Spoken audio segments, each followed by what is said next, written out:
बिस्मिल्लाहिर्रहमानिर्रहीम। सहर वॉइस के प्यार रिव्यूवर्स, अस्सलाम वालेकुम रहमतुल्लाहि व बरकातुहू।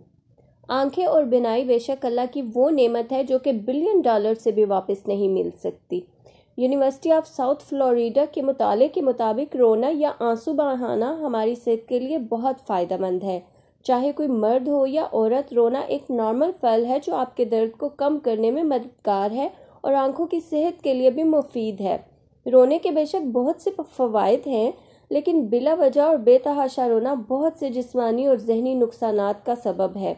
जैसा कि नाइजीरियन शख्स जिसने वर्ल्ड रिकॉर्ड के लिए मुसलसल रोने की कोशिश की और मुसलसल 1 हफ्ते रोने के दौरान सर दर्द के शदीद अटैक के बाद अपनी बिनाई खो दी।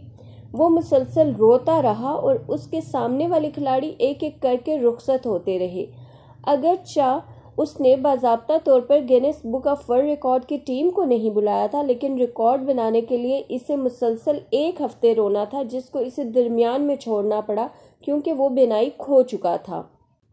आज के लिए इतना ही। वीडियो अच्छी लगी हो तो वीडियो को ज़रूर लाइक कर दें और चैनल पर नए हैं तो चैनल को सब्सक्राइब कर दें। मिलते हैं दोबारा एक नई और दिलचस्प मालूमाती वीडियो के साथ। तब तक के लिए अल्लाह हाफिज़।